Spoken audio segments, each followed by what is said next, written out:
I think we are ready to start. Welcome to this webinar on integrating health in the NDCs, which is part of a series of webinars, technical webinars organized by WHO from April this year.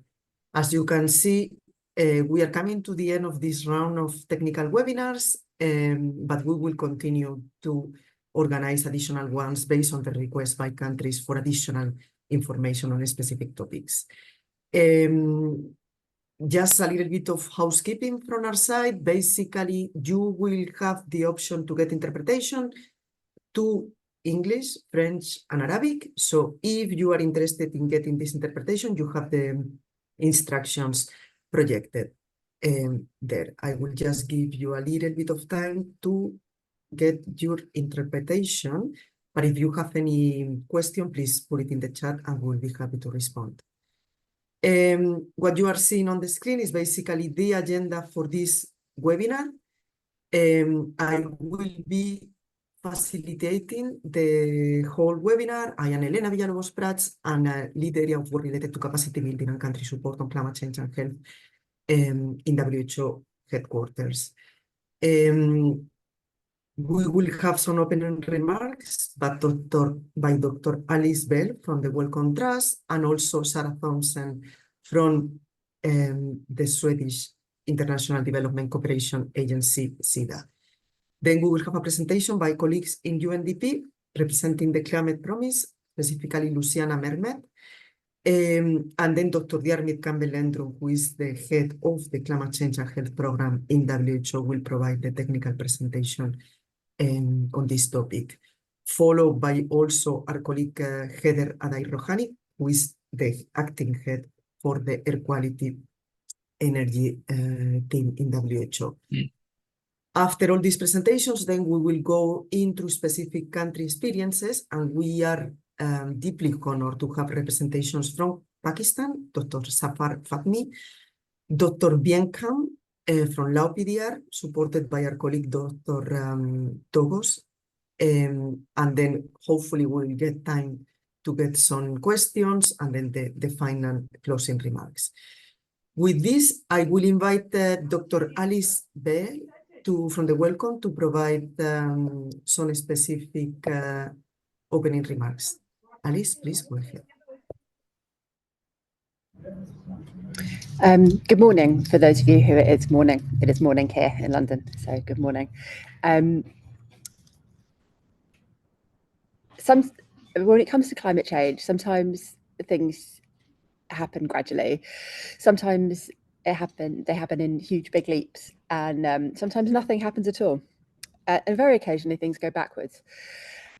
And with the NDC process that we're engaging with this year and sort of looking forward to February as the deadline for, it's not clear yet which of those it's going to be. When the great leap that we had for Paris talks nearly 10 years ago now, 9 years ago, happened, on the run up to that, I remember we were learning this new phrase, NDCs, and thinking about what that would mean. And we knew that this big statement that we had at Paris, this new wave of enthusiasm and ambition that had been lacking for a while, that we finally felt we kind of grasped onto, was very much dependent on the NDC process embedding and ratcheting up ambition, being something that provides an opportunity for a big leap each time. So it is really vital that it is one of those moments where we don't go backwards and we don't stand still, but we do move on, and we move on as rapidly as we can. And at Wellcome, I think this is true of probably everyone on the call, though, we think that health has a really key role to play in moving these moments forward, particularly in things like NDCs. We know that including health in thinking about NDCs can help raise ambition. It helps people understand the nature of the climate problem. You know, it's that wonderful phrase that lots of us use, that it's the human face of climate change. It helps lots of us understand what the problem is. But I think even for the more technically minded of us, who have a very good understanding of the problem from a geophysical sense in terms of the chemistry of it, or the meteorology of it, or the other aspects of the geography of it, we do need to know the impact on human bodies to really understand what the crisis is, to understand the full quantity of it, just as we need to understand the impact on plant or animal life too.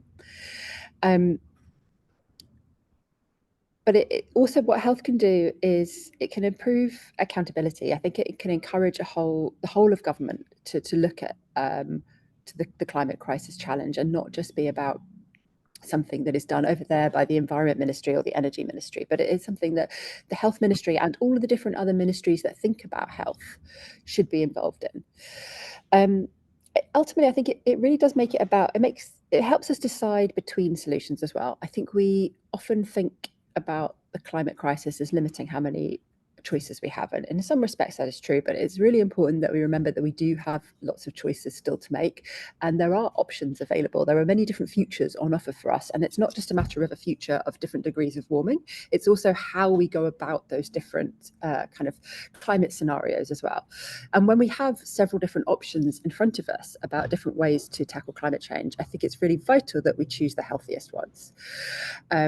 I think that will build more popular policy, it will build more workable policy, but it will build more equitable policy. And that's the final reason why, for me, it's really vital that, and for me, this is the most important reason why we have health embedded in NDCs. And one of the reasons why I have moved from thinking about climate in general to specifically being interested in the climate and health nexus is that it helps bring a question of equity. If we do, and this is dependent on how we do it, if we do it well, then it's not just about how we choose healthy decisions, but we choose for health for all, for everybody, and we don't end up with a world that tackles climate change by just protecting a few people, but by making decisions that can protect human health for as many people as possible. So, I mean, at Wellcome, we believe firmly that climate change isn't just about physics or economics or the movement of carbon molecules. It needs to be about people, and therefore we need health research to help us understand that. I am confident still, despite a natural skepticism and too many years of watching these things, that this round of NDCs can be a real big moment to shift stuff. And I think that health will be a really big part of that. So I'm really looking forward to the rest of today, and I'm really looking forward to continuing to have these conversations with people in and around the health community and bring health to all sorts of other people as we move forward to the February deadline. Thanks so much, Alice, for these great opening remarks and the positive note, basically, on the opportunity we have to integrate health in this round of NDCs. I think Sarah has not managed to arrive yet, so I think we will go directly to the presentation by Luciana Mermet, who is the Manager, Global Fund Partnership and Health Systems Team in UNDP. Luciana, you have the floor. Thank you so much. Elena, and thank you for that great introduction, Alice. On behalf of UNDP, it's a great pleasure to be here with you. I hope you can see the screen. Perhaps, Ian, you want to move one behind?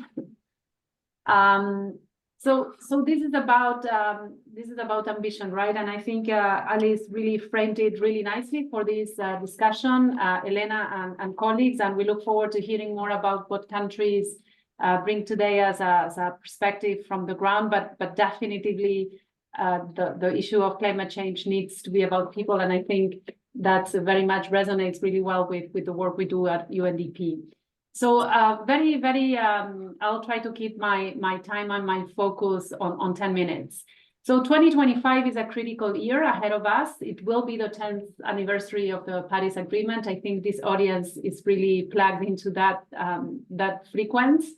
It does mark this critical moment in the collective fight against climate change. And what we are expecting to see is the revised submissions of the national determined contributions that will outline what countries bring to the climate action proposition.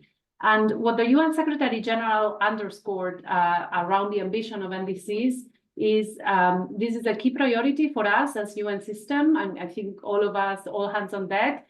And what he did was calling on UNDP's use of our existing infrastructure, which is a collective infrastructure in a way, around the Climate Promise initiative to drive this coordinated UN system-wide support effort on NDCs, drawing on all of the technical expertise from across the UN system. So the idea behind Climate Promise 2025, which is sort of iteration of climate promise is to help countries align NDCs to the 1.5 goal and to the SDGs. It's really about the nexus, as Alice was framing for us before, and to strengthen the quality, the investability, and to accelerate implementation that drive SDGs and sustainable development. So we will hear today a little bit about raising this ambition, the climate ambition, and how it links on the point that was being made before on health equity. So just a little bit of background in terms of how we've come to this point. We launched Climate Promise in 2019 precisely to be an infrastructure or a platform to support countries in the preparation of their NDCs, and currently supporting 85% of all developing countries' emissions in 2020. So that was a big critical mass of efforts in terms of placing the ambition out there. So it did build our presence as UNDP, as we have a strong presence on the ground. And right now, UNDP has the largest climate portfolio in the UN system, which supports climate action currently nearly 150 developing countries, which is, of course, a big share of the world. An important step and looking forward in terms of the experiences from across the UN system and bringing this sort of the data resources and the policy advice, the deep dive across the critical issues, which is really about all of those important issues such as gender equality, youth engagement, human rights, social inclusion, and working closely with partners, WHO, of course, on the health nexus, which is the topic of the focus of today, but also WMO on early warning systems, ILO on just transitions, just to name a few experiences on how the UN is coming across and together around this topic. So moving into the second slide that talks about the 2025 climate promise, what are the three critical pillars? And it's really about stock taking. This is going to be an important spin in the 2025 conversation, and implementation, right? Where are we in terms of the stock taking is all about where are we on the current NDC implementation, and what are also, thank you, Ian. And also, what are the opportunities to raise ambition? In terms of the 2025 climate promise, there are three main pillars. Ambition, critical. This is about supporting countries to enhance their response to the global stocktake. How is it aligned with the Paris goals? And in response to other platforms or other strategies at the regional, national, and local plans. And a key goal for the ambition is really to, for this community, is to really link climate diplomacy and climate action at the national and local levels with the health work. The second pillar is about accelerating. How do we scale up implementation of climate action on the ground through public, private, international, national finance towards NDCs? This really is about leveraging the approaches that are innovative, such as the high-integrity carbon markets, technical support for stronger policies, institutions, budgetary frameworks, and capacities more generally. And finally, inclusivity. How are we meaningfully and in the long-term engagement working with the underrepresented stakeholders? And this is a critical issue that we've heard as well today. This is about health equity and the climate equity result and how it will impact ultimately on health equity outcomes. So all of this is underpinned by the finance issue. I just want to underscore that it's not only about accelerating implementation, but ensuring that from the perspective of health, and this is one of the concerns that we have in this notion of the climate health nexus, it has been traditionally underfunded from all available climate-related funding, where only 2% of adaptation funding and 0.5% of multilateral climate funding has been allocated to projects that protect or improve health outcomes. So this is one of the areas where we really think there's opportunity to really leverage and increase the footprint on the health and climate nexus. Moving on, this slide around the issue of joint support. The regional level, much of the work we do and much of what the climate promise can bring will be around all of the analysis, the tools, the guidance, and we look forward to hearing what sort of demands and further support might be required from the country level. And we will hear today from you, from the WHO colleagues, but also our country representatives, that there are a number of tools already and guidance notes that will be relevant for the health community to use better tools to quantify health co-benefits, to integrate the metrics, the health metrics that matter into decision making.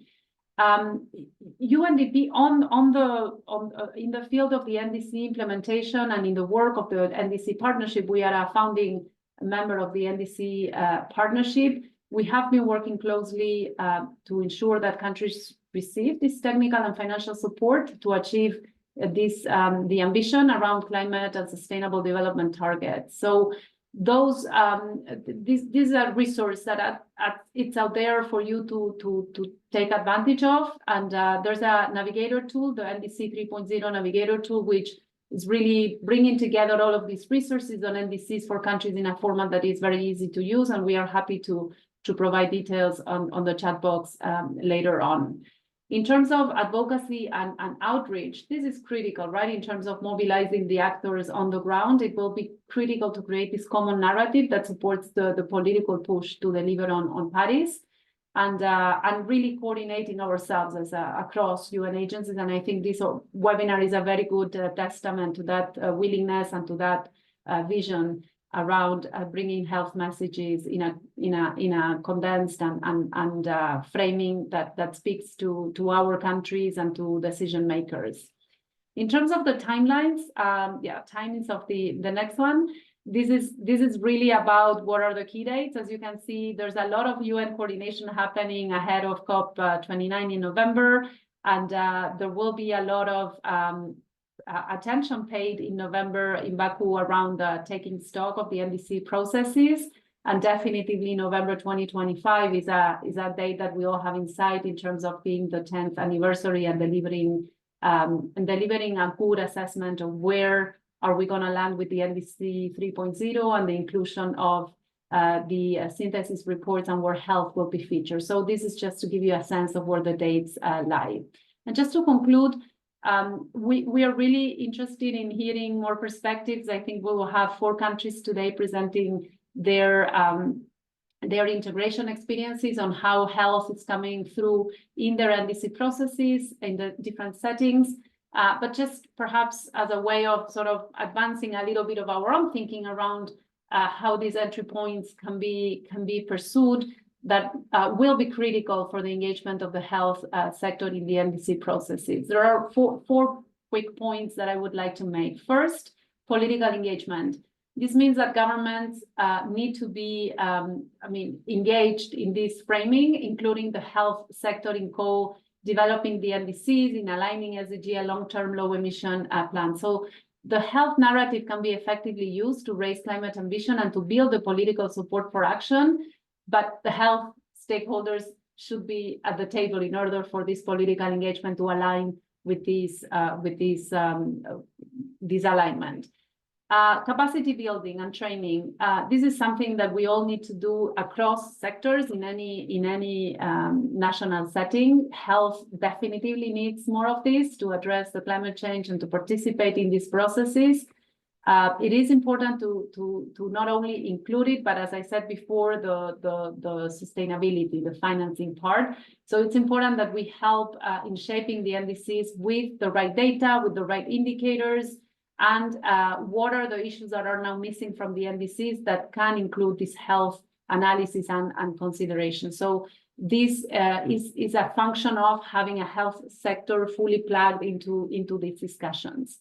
Inclusiveness and accountability of the civil society in the health sector, and also the key populations we work with, the people impacted by NDCs, is certainly a very nice driver for us to leave no one behind, which is one of underpinning principles of the Agenda 2030, and making sure that the ownership is sort of linked in that process. And finally, costing, aligning, and ensuring sustainability. This means that we really need to bring all hands on deck in terms of finding all of the possible financing sources from the public budgets, from the private sector, international and national resources that will be needed to really cost what are the interventions that really speak to securing the 1.5, and not only ensuring that the activities are mapped, but also that we secure the funding. So only then will we be able to ensure that activities are also sustainable for the longer haul. So I will finish there, Elena. I hope I managed to keep on time, and very happy to continue the discussion and to listen to the next speakers. Thank you so much. Thank you very much, Luciana, and thanks for presenting on this very important role that the UNDP now has to basically increase the ambition in countries and bring together the different technical expertise and agencies for this increased ambition by countries. With this, I will give now the floor to Dr. Diarmid Campbell-Lendrum, who is the head of the Climate Change and Health Program, for him to present on this topic on health, integrating health in NDCs. Diarmid, I see you are connected. Over to you, please.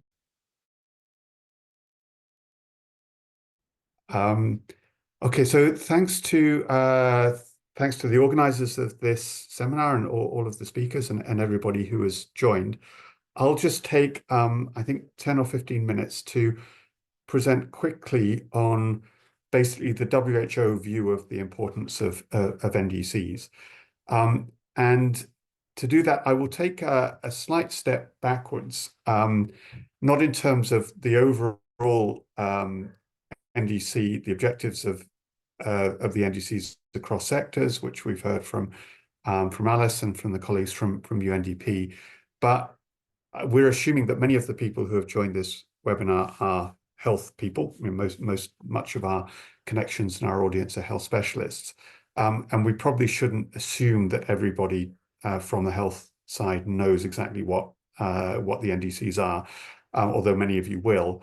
And just a reminder that the importance of the NDCs and where they came from obviously is coming out of the Paris Agreement in 2015, with that shared long-term goal of limiting global warming to ideally to less than 1.5 degrees centigrade above pre-industrial levels. So that's a common goal, a shared goal across all countries.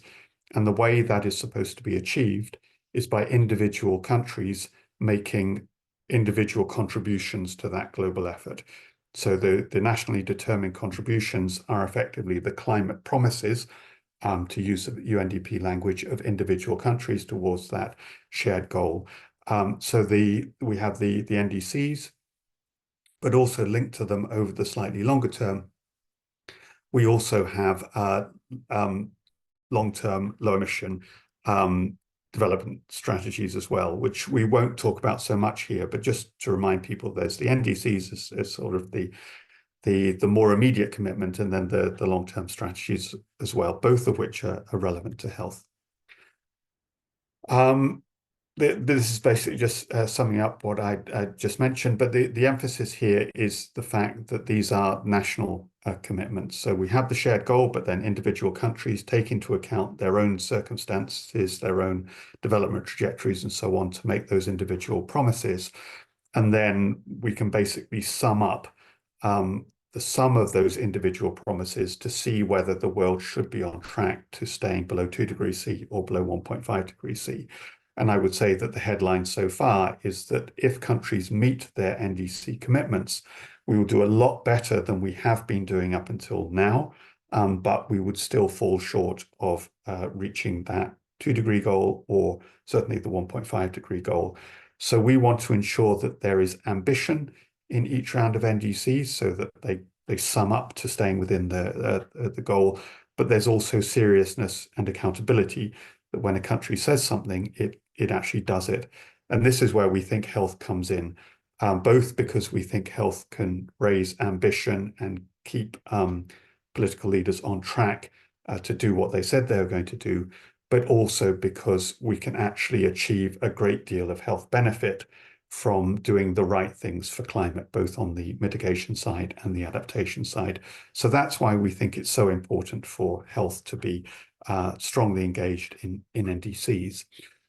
You've heard this alluded to before, there was the initial nationally determined contributions were committed for Paris, the 2020, effectively 2021, with the delays of COVID, commitments were the updates of the NDCs.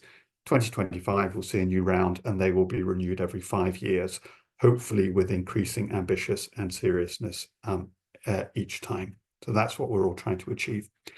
So to sum up where we think health fits into the NDCs, this is the way that we've been summing up what we think health has to do about climate change in general. So there's a lot of work to be done within the health sector itself, the formal health sector, to strengthen the climate resilience of health systems, and also to ensure that health, which is 10% of the global economy and about 5% of global emissions, doesn't emit any more carbon than it needs to. So that's the top part. The bottom left part is addressing the wide range of health impacts of climate change. So that's building resilience and adaptation within and outside the formal health sector to tackle everything from extreme weather events to vector-borne disease, malnutrition, and so on. Health has a role there. And then the third one, which is particularly important for this webinar and for engagement with NDCs and long-term LEDs, is promoting the health co-benefits of changes that are made in other sectors. So the NDCs will include commitments to decarbonize the energy sector or the transport sector or the food sector and so on. We want to ensure that is done in such a way that it promotes health, and most of those things are good for health, both because we want to make sure that the right things are done to get those health benefits, and also because we think health arguments will actually help to provide support to drive change in those sectors as well. So these are the three things that we would hope to see reflected in some way in the NDCs. And then the way in which we think these feed in process terms is that we at WHO, with our partners in ministries of health and so on, spend quite a lot of time now looking at climate change and health assessments, so vulnerability and adaptation assessments, assessing greenhouse gas emissions from the health sector, and assessing the health co-benefits of mitigation commitments and actions made in other sectors. And they feed into a variety of different plans, climate plans at the national level. So the focus in this one is on NDCs, but I've already mentioned LT-LEDs, and also there's national adaptation plans, and within those, the health components of national adaptation plans. So this is how we see health feeding into all of the UNFCCC processes, but with a focus here on the NDCs. So a quick stop take, if you like, of how we are doing or how the world is doing so far. So we published a WHO review of health in NDCs and LT-LEDs quite recently. And the good news is that most already include reference to health, and many more do than had done in the INDCs, the initial nationally determined contributions, the previous round. And that's across all of those areas that I mentioned: health co-benefits and mitigation, health adaptation resilience, also climate finance that we're also hearing about from UNDP.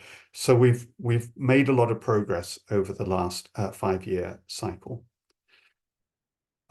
We also think that within the NDCs, there should be a particular focus on mitigation and the health co-benefits of mitigation actions. Because NDCs are cross-sectoral, this is the place in which you can get in reference to those health co-benefits of changes in the energy sector, transport sector, and so on. And again, we see good progress. A significant proportion of NDCs identify the health co-benefits of mitigation actions. So 30%, which I compared to, I think, about 10% in the previous round. And about 10% of these actually quantify and monitor them. And that's up from, I think, about 1% in the previous round. So countries are getting better at including health co-benefits and also measuring them. We think the measurement is important because the health co-benefits are really substantial. They're a really good weight to help to drive ambition and accountability. And just to give you a couple of examples of that, so we worked quite intensively with a few countries over the last few years to do this work of assessing the health benefits of raising ambition within the NDCs. And we were engaged strongly approached, I would say, by the government of Pakistan, for example, who wanted to know what would be the health co-benefits through the energy sector of the actions that they were proposing to take in the energy sector. So basically shifting to cleaner sources of fuels and potentially putting a price on carbon. The summary of this, and you can read more detail in the report, is that the proposals that the government of Pakistan was making would prevent more than 65,000 deaths each year from air pollution. So that's a really substantial gain for health through commitments that were being made by the climate process. So this is exactly what we'd want to support. We want to ensure that Pakistan does this and gets the support it needs to do it. And we also think that other countries should be doing the same thing. And to give another example, a similar analysis, but here with an additional metric, that the proposals that Colombia was making would also save several thousand lives a year from air pollution. And if you put an economic value on that, it's a very large economic value, almost $2 billion a year. So this substantiates the case that it's worth including health within NDCs as a positive argument. And just to mention that many countries also include adaptation within their NDCs. We also think this is a positive thing. So we also see progress within the inclusion of health adaptation in NDCs. Just in the last couple of minutes that I'll take, so we have a review of how well countries have done so far. We also want to make it easier for more countries to pick up health content and put it into their NDCs. So we have an upcoming publication on guidance for including health within NDCs. You can see the aims of that guidance here. And just to quickly outline the process, we want to make it as easy as possible for the people writing the NDCs to include health.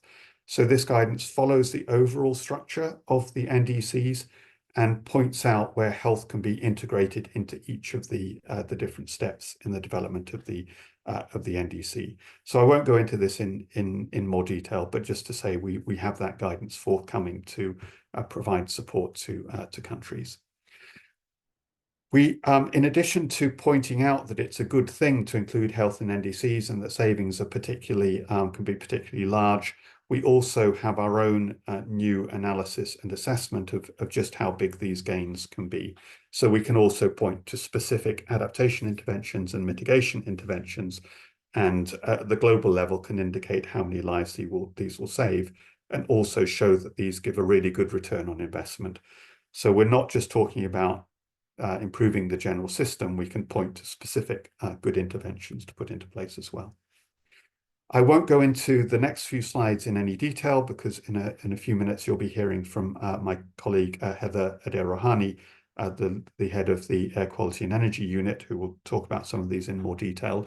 But just to say, we have technical tools that will allow countries to assess their own situation and assess the health implications and mainly gains that they will get from, for example, promoting, enlarging or promoting access to green urban space, interventions that can be made in the transport sector, interventions that could be made in relating to outdoor air quality, so particularly in the energy sector, but also indoor air quality, household energy, and so on. So we have not only the process guidance, but technical tools to support countries. And also just a final reminder that we have an alliance that supports action in this area, the Alliance for Transformative Action on Climate and Health, which was born out of the UK COP presidency in 2021, which brings together, I think now 85 countries, which have made commitments both on health adaptation to climate change, but also on decarbonisation of their health sector, and also commitments now around food systems. So we have a community of practice to share experiences and technical tools between countries, and also from over 70 development partners who are now members of the Attach. So with that, thank you very much for your attention, and I'll hand back to Elena. Thanks so much, Diarmid, for this great presentation and for making clear to countries that there are tools that there is a new guidance coming up basically to support them to integrate health with NDCs, and that there is a community of practice where they can share experiences and learn from each other. Let me improvise and then invite Sarah Thomsen, who is the lead policy specialist, health and sexual and reproductive health and rights at the Swedish International Development Cooperation Agency, to provide some welcoming opening remarks. Sarah, please, the floor is yours. Thanks so much, Elena, and I'm so sorry I wasn't here at the beginning, but very happy to just share some perspectives from SIDA on behalf of all of my colleagues. What I just want to say very quickly is, what is SIDA's ambitions? What are we doing now? And what do we want to see in the future? First of all, I just want to state that we see a great potential to strengthen health and NDCs, both in terms of quality and ambition. And SIDA's commitment to climate change and health is really taking a systems perspective, not a one-off project perspective. And actually, SIDA's operational strategy includes strategic goals, both on improved health for the most vulnerable and on expanded and efficient climate development assistance. And we have been the lead policy specialist for climate, environment, and biodiversity, and I have been working for 3 years now to build up an internal capacity to be able to support the synergies between these two areas. And just a couple of things that we've been working on is internal learning, spreading technical documents, explaining the relationship, documentation of best practices of integrating and working on climate change amongst our partners, and then also producing an actual tool for how our colleagues could increase dialogue around climate integration in programming. So, but just a couple of what we're doing now, a couple of examples. In addition to Sweden's core support to WHO, we do co-finance your unit, the WHO Unit for Environment, Climate Change and Health. And this support it helps WHO to work to assist countries in doing the work that you're talking about today, transforming and ensuring sustainable and resilient health systems, and really play that prominent role at the global level in highlighting health threats in relation to environment and climate change through active participation in climate negotiations. And that's something that we really see that WHO has an important role there, and happy to support that. I'd like to just highlight, spotlight one example of a country-based support to national adaptation plans is in Bangladesh. And on the request from the Bangladesh Ministry of Environment, Forestry and Climate, the embassy coordinated the effort by a group of development partners, so bilateral, multilateral, NGOs, think tanks, and youth representatives, to see how health considerations could be integrated into the NAP. And an objective was to provide recommendations to the government on how to address relevant health issues as part of adaptation investments in different operational sectors. And the recommendations from the development partners were presented to both the ministries of Environment, Forestry and Climate Change and Health. And in addition, the embassy organized a first policy dialogue on health and climate prior to COP28 in order to draw policy and strategy recommendations to the government delegation to COP28. And the embassy also co-financed a delegation from the Ministry of Health to COP28. And a follow-up policy dialogue on health and climate will be organized in October as a pre-COP29 activity in support for the new interim government. Finally, what do we want to see in the future? One, we want to see our partners continue to advocate and hold governments accountable. Two, we want to see more collaboration between UNDP, WHO, and ministries of health at the country level. And three, we really want to see that climate funds are supporting the health sector. And in this regard, our partners need support in making the case for public and private investments in adaptation where health actions are highly relevant. And this includes, addressing water salinization, adaptive agriculture, food practices, and climate resilient WASH. Thank you. Thanks so much, Sarah. I think your words are very, very encouraging, and basically also just to recognize and thank SIDA for the historical support that they've been providing to WHO for everything related to environmental health and climate change, because it's true that this has allowed us to advance the work at country level. I think it's also very important what you are doing internally to make sure that you also integrate climate change within your different programming sectors. And also, I think this is another example of how you've been promoting this collaboration among different partners, different sectors, in this case also UNDP, WHO, and countries. Also, the example that you provided on working at country level, bringing together all these different partners in Bangladesh, is very important for WHO. This is what we are trying to do with the attach, so you can be considered a leading in this attach. With this, I will give the floor to my colleague Heather Adair-Rohani, who leads the air quality and energy team for her presentation. You can go ahead, Heather.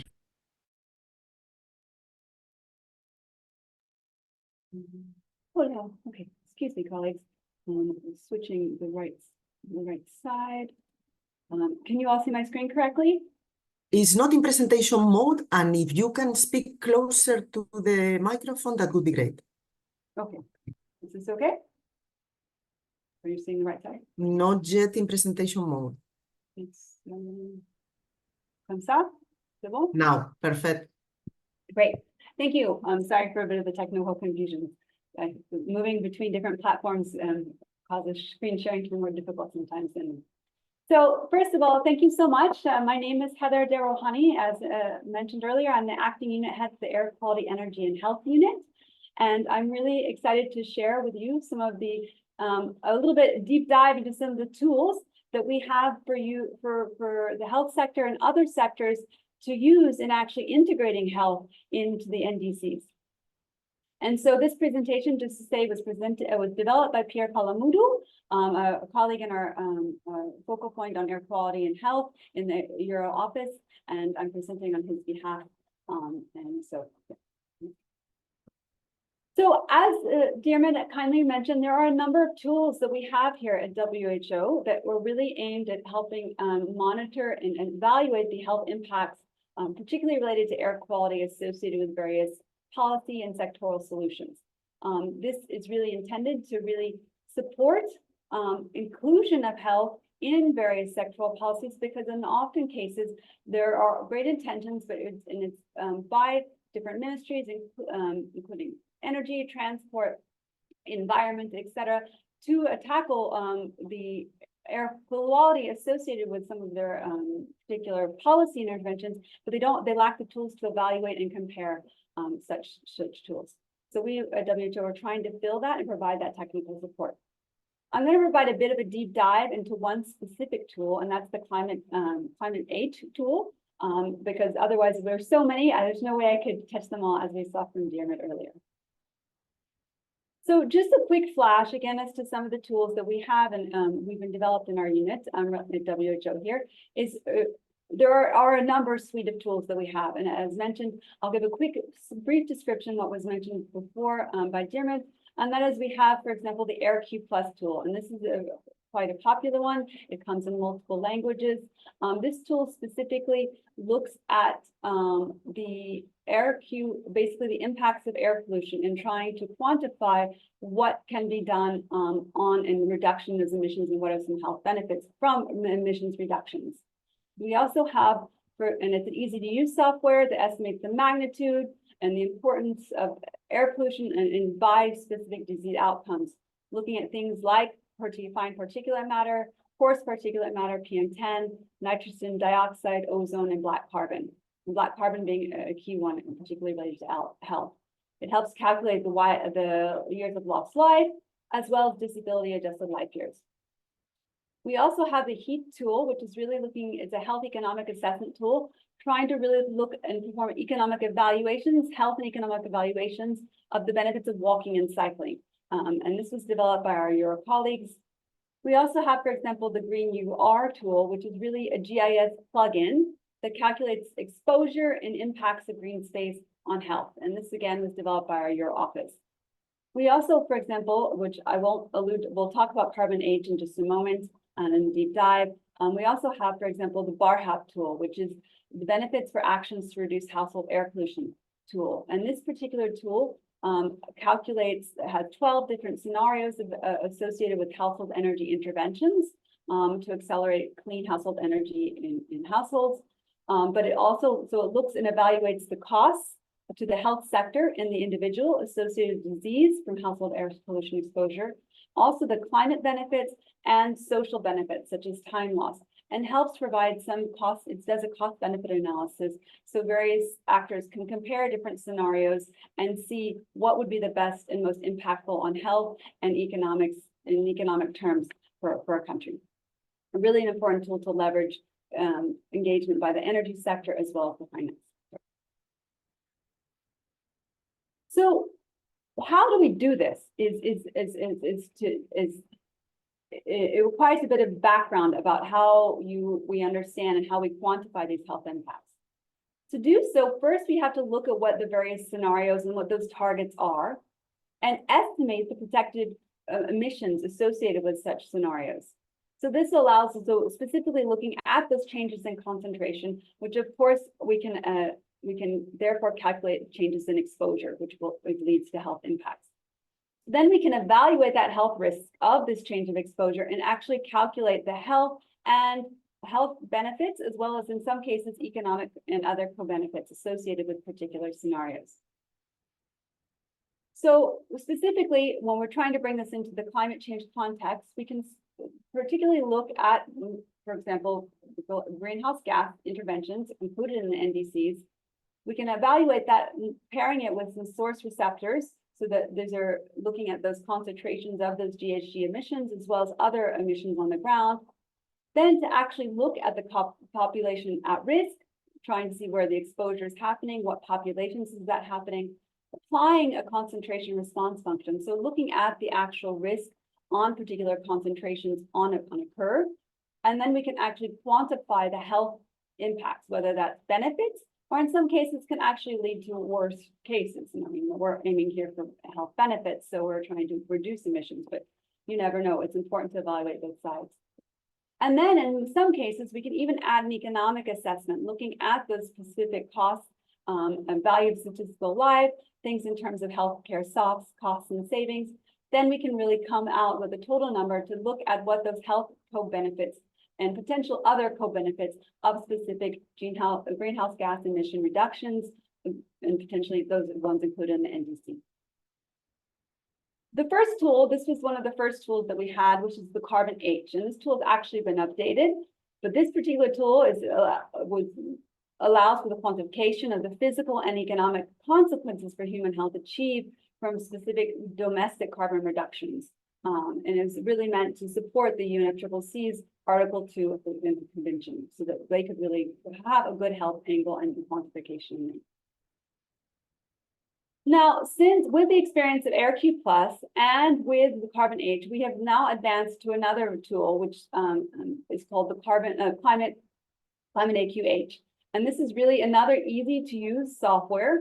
It's really designed for public health or environmental specialists with just a basic knowledge of atmospheric modeling, statistical methods, and epidemiology or GIS. So it's really meant to be an easy tool that a lot of various technical counterparts in different ministries can use.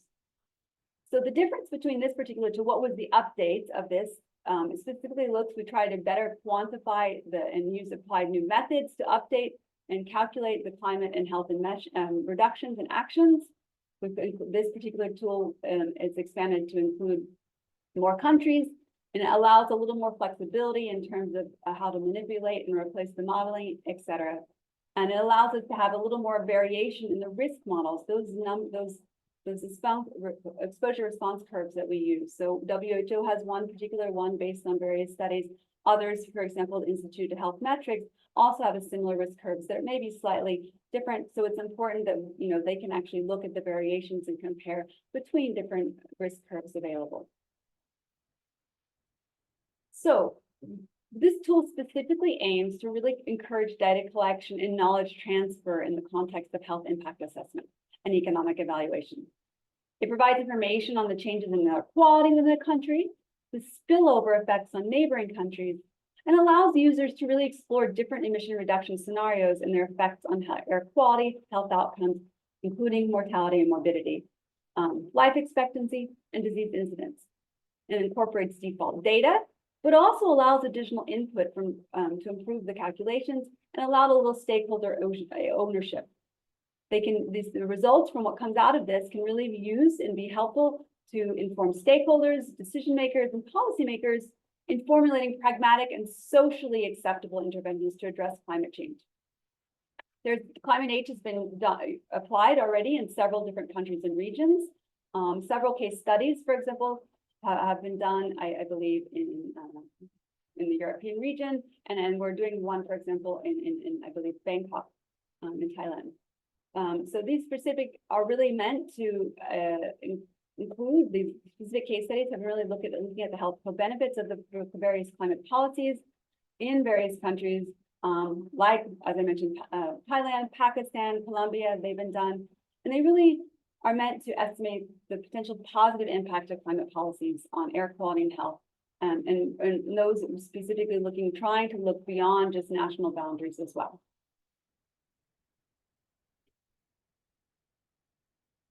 So in association, we do have, to facilitate this, we do have a manual that can really be used to walk you through the use of the Climate H tool, and provide specific examples so that people can walk through and using real data. So they can see what are the expected inputs, what are the expected outputs associated with those, and so they can start planning how they can use this in their own policy and program and decision making. And I would really encourage you to walk through. It's a very user-friendly manual, as well as the tool itself is available online freely and easy to walk through. So, as alluded to earlier, air pollution is really an important benefit that we can get through tackling climate change. They are just very interlinked. And so it has massive impacts on human health. We estimate annually around 7 million deaths are attributable to household and ambient air pollution exposure each year. So there's great potential to really improve health through tackling air quality and more evidence-based approaches.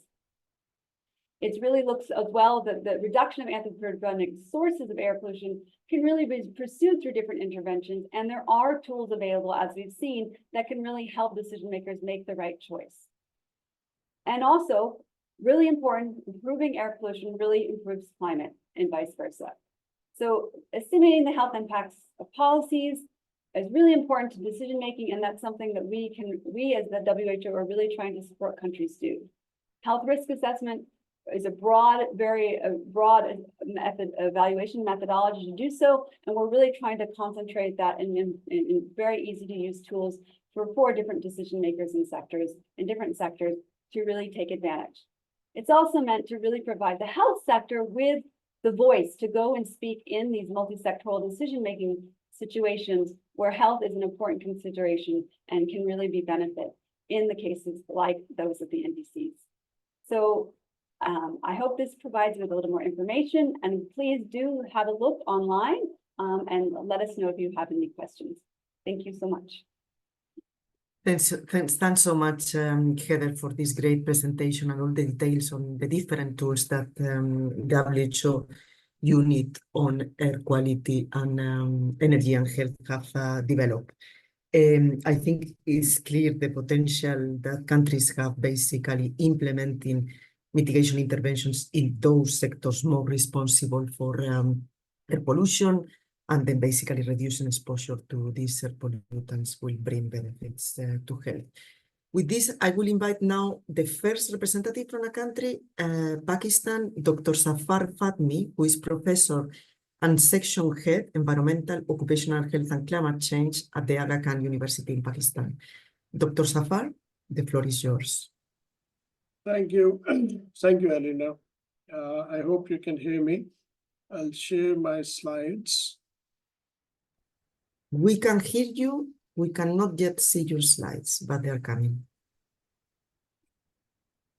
We can, perfect, yeah. Right.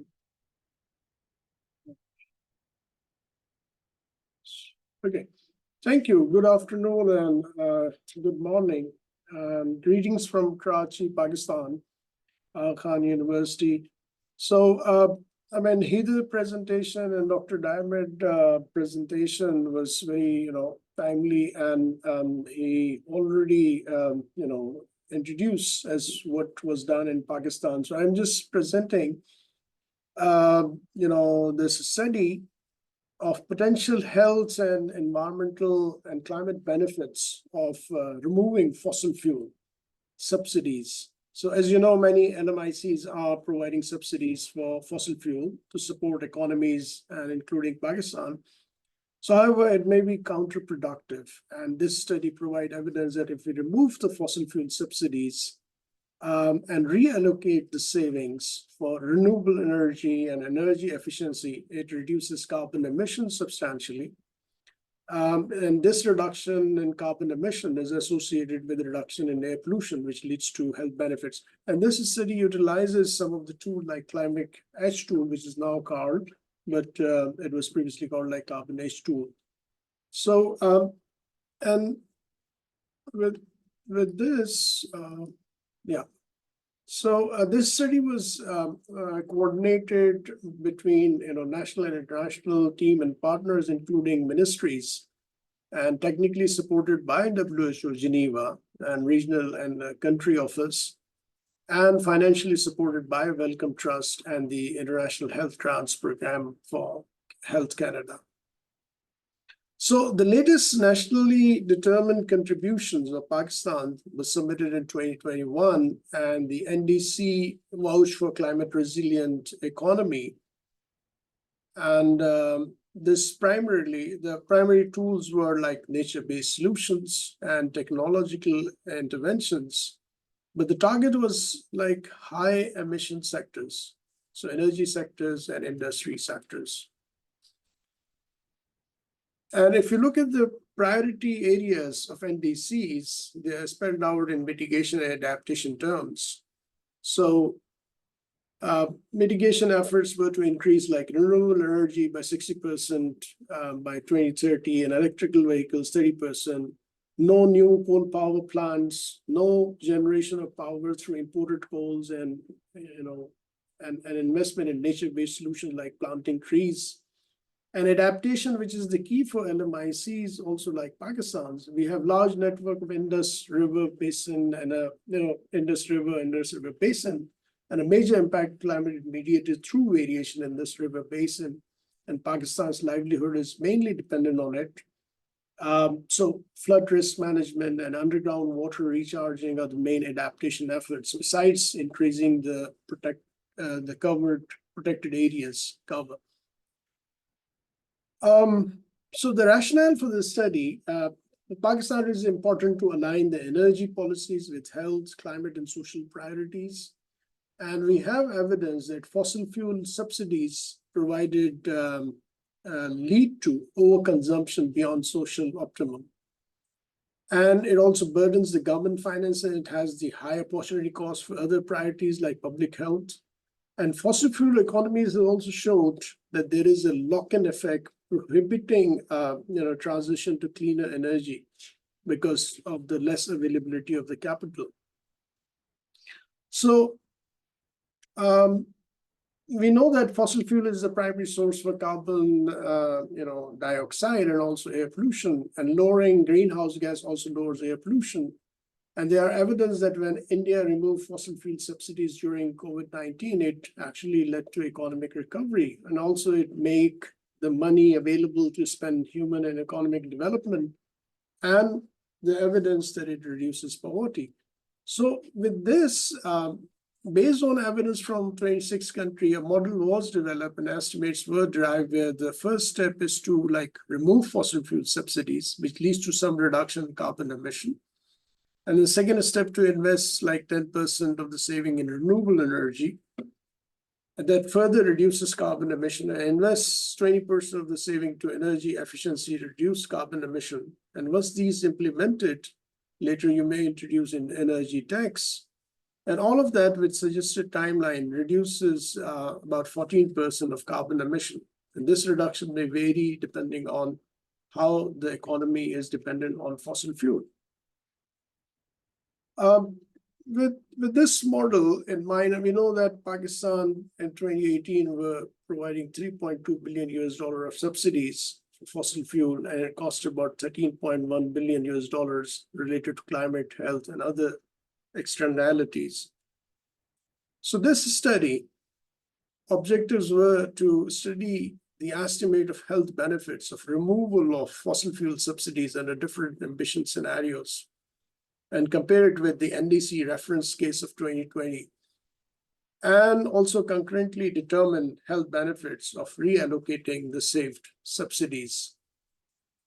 And this is, this three models were used in succession in the study: Global Subsidies Initiative, Integrated Fiscal Model, Green Economy Model, and Carbon Edge Model, where Heather has already described all of that, which is very helpful for this presentation as well. So in simple terms, GSI-IF model estimated the impact on national GHG emissions of fossil fuel subsidy reform and carbon tax, as well as the impact of increased investment on renewable energy and energy efficiency resulting from the saving from subsidy reform, and additional funds from fossil fuel taxation, as I described before. And the green economic model estimated the emission of 11 air pollutants, including carbon dioxide. So it tells about the emission of other air pollutant per carbon dioxide equivalent emission. And once we know much of the air pollution, how much is reduced, we estimated the health benefit using the carbon edge tool. So this was already described, so I don't need to go into it again. So it converts into and value of statistical life health core benefits finally. So you have 4 steps on the side, like defining scenarios, calculating concentrations and exposures, and evaluating the risk, and calculating the economic benefits. And you can find these statistics from the country level. So we determined that from the country level and estimated that. So looking at 4 scenarios, were developed using like NDC target of 2020 as reference. And the second was as business as usual scenario, like nothing will be done and a trajectory will follow without taking any action. And third is taking current ambition into consideration, like 2021, or thinking of a high-end ambition for NDC. So taking example of renewable energy, for example, NDC reference is the same as today versus business as usual, 55% by 2030, or considering current ambition, which is 65% by 2030, or the high-end ambition, which is 75% by 2030. So a similar ambitions for energy efficiency and switching of fuel from biomass to electricity and fuel grade, etc.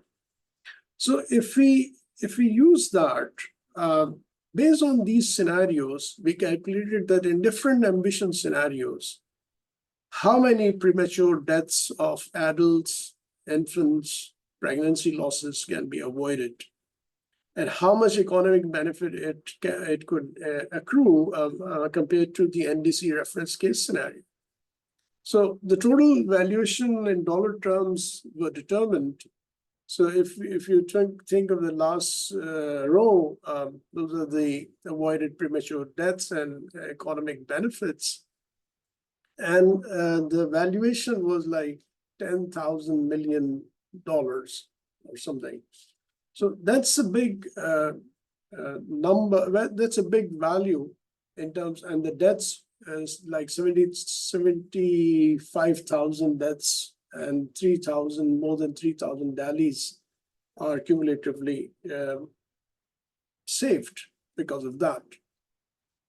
So out of this whole exercise, as depicted by Dr. Diarmid also, that Commonwealth of Pakistan could reduce 27% or 28% of the GHG emission by 2030, which eliminates about 568 million tons of GHGs cumulatively, and it prevents 65,000 annual deaths from air pollution in 2030.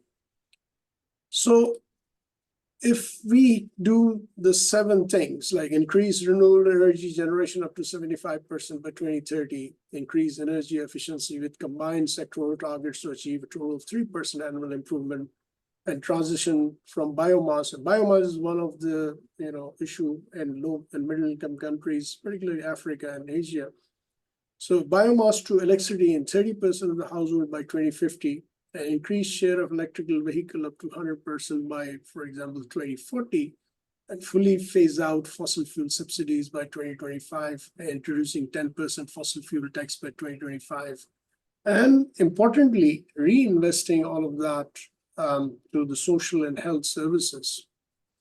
There were 4 health recommendations also coming out of this, that putting health at the center of Pakistan NDC, adopt a health in all policies approach to energy policy, and establish a mechanism to facilitate collaboration between health and energy professionals, and continue to obtain reliable data, because these inventories, energy inventories, are not very updated, and on health co-benefits of climate ambition in Pakistan to inform policy in various sectors. And the lessons learned from it, that creating multidisciplinary team can tackle complex interrelation. Energy and a health sector should work together, and there are multiple co-benefits, ambition, and climate policies, including environmental, health, and economic benefits, can highlight the advantage of such policies to policymakers and the public. And using these tools and examples can help to finding some solutions. So this is available online, and you can have a deeper look. The whole report is available. Pakistan, fortunately for other pressures, they have removed subsidies from the fossil fuel, and they have removed the subsidies altogether, and we need to again see the benefits, how much of a reduction in air pollution and how much of a reduction in carbon emissions happened because of that. So that's where we are. Thank you so much. Thank you so much, Dr. Zafar, and congratulations for this excellent work that you led in Pakistan. I think it has been very graphic and useful for all the participants to learn more about the different benefits that you can get, not only in terms of reducing emissions, but also saving lives by basically phasing out fossil fuel subsidies. With this, I think we can go to the second country presentation. And I'm very happy now to introduce the representatives from Lao PDR. Sorry, I'm looking at the name. We have our colleague Togos from the WHO country office, and also I think the name has changed. Dr. Prats. I don't know. Please, the floor is yours. Thank you, Elena.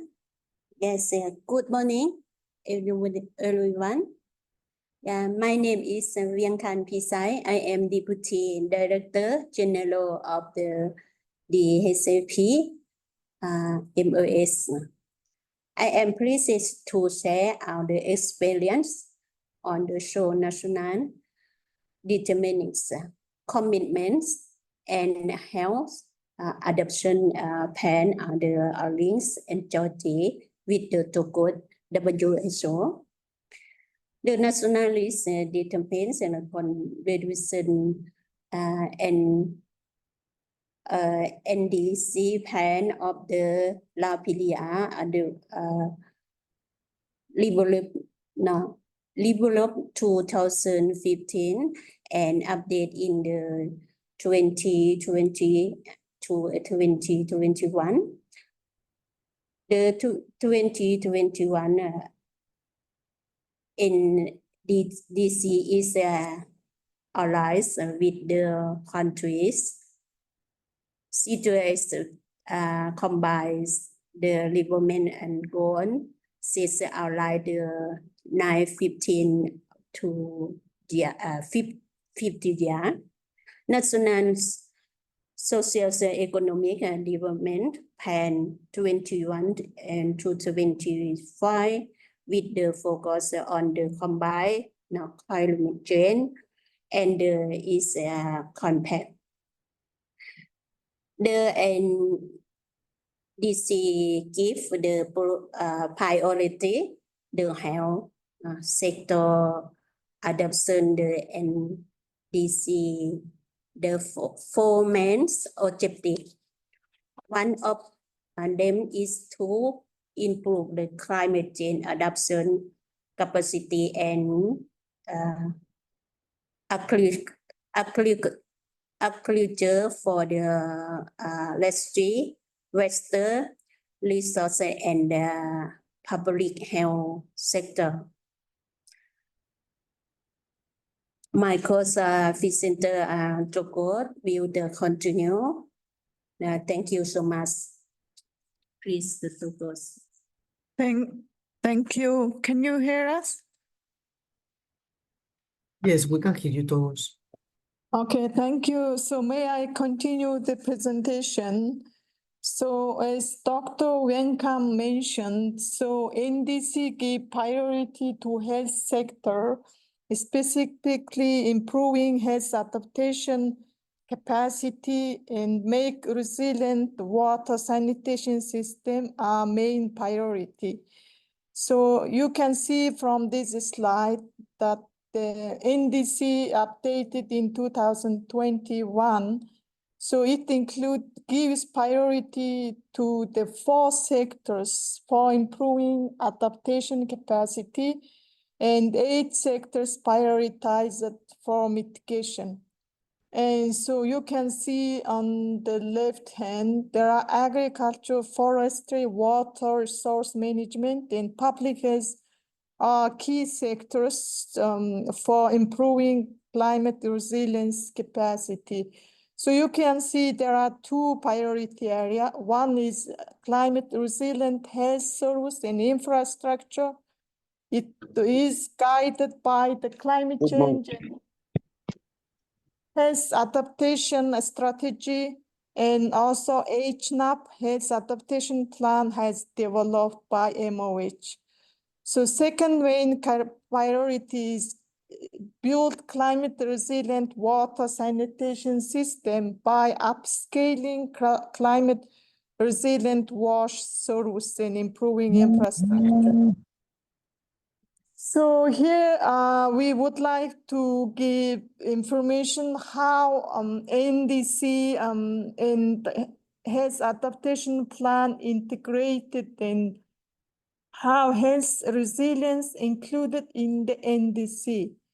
So what lessons we learned is included here, especially the inclusive stakeholder consultation process helped for MoH and also WHO development partners for health is including health-related, like health adaptation and health adaptation capacity building in the NDC. So for example, stakeholder consultation engaged health sector stakeholders and also development partners, including WHO. So second one, health sector representative and WHO also participated in the review and also update process. It includes focus group, consult discussion, and key informant interview. And last one, WHO has opportunity to provide technical support to MoH in developing HNAP, and then exactly same time when HNAP was under development, NDC was revised. So that was also a very good opportunity to add health adaptation plan and strategy in the NDC. So the key priority, as I mentioned, is improving climate resilience and improving capacity. So this was very systematic approach, user systematic approach, and also followed WHO operational framework. So HNAP development process also started with a stakeholder consultation meeting, including water and sanitation, environment, and metrology and other sectors. And also it includes the vulnerability adaptation assessment result, which was conducted at the national level during the NDC development. And then NDC HNAP are using same vulnerable areas for improving adaptation capacity. And the main goal of HNAP was to increase and improve intersectoral collaboration and coordination. So next slide will be giving you information on how coordination and implementation support made. So here you can see Ministry of Environment oversee the implementation of the NDC and is responsible for developing and maintaining data information on climate change, health, metrology, and also make coordination with other ministries, including Ministry of Health. So secondly, Ministry of Health and other ministries are responsible for mainstreaming climate change into existing programs and activity, so which is already included in the NDC. So that's why intersectoral collaboration and coordination very well maintained and supported. For example, during the COP28, high-level representative from MoH included in the national delegations, and also MoH committed to strengthen climate resilient capacity and also water and sanitation system. So in 2000, also COP28, 29, also environment sector supported MoH delegation to be part of these COP28, 29 conferences. And as a result, climate health declaration signed and also commitment made during COP26, and MoH of Lao PDR is member of Adaptation, working very actively on the climate change and health adaptation. So NDC, especially Ministry of Environment, is NDA, National Designated Authority of the Climate Change, Green Climate Fund and other climate funding. And Ministry of Environment give priority to health adaptation, especially implementation of HNAP, and then give priority to health sector to access to readiness fund. So this is the framework of readiness fund. WHO accepted as an accredited entity and implemented this readiness project.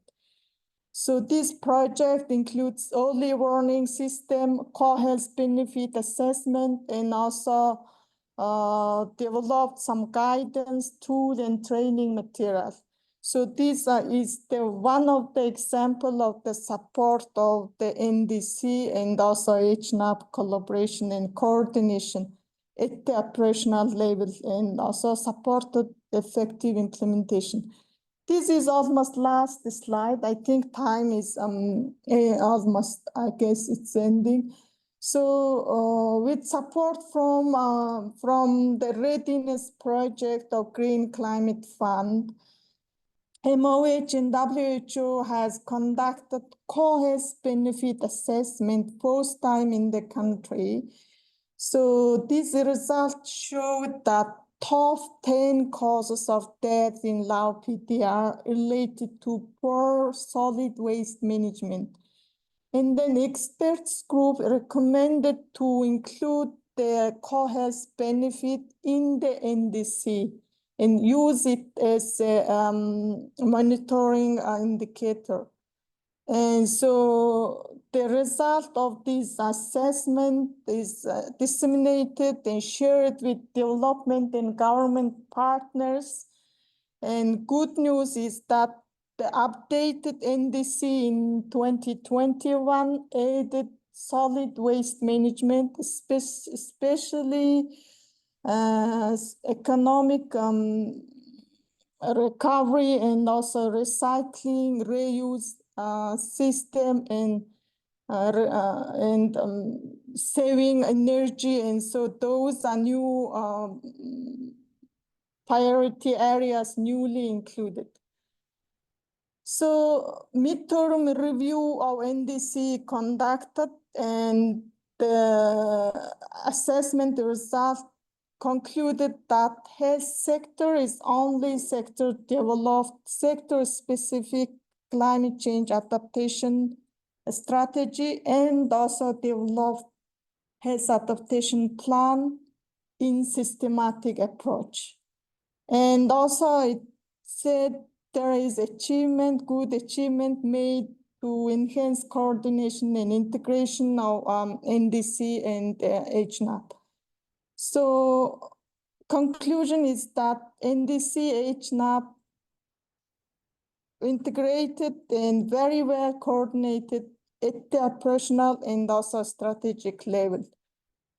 So I would like to say that in summary, Lao MoH is advancing climate adaptation measure, which is one of the key priority of the NDC. So because health adaptation is key priority of the NDC, and long-term, short-term objective and targets already included in the NDC, and intersectoral coordination, collaboration improved, and resource mobilized for the implementation of short and long-term targets. So you can see a scorecard of Lao PDR, which is accessible from WHO website.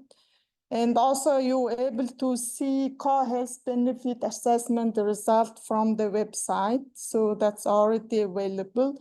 HNAP will be available very soon online, and so you're able to access and see the results and achievement of the Lao PDR.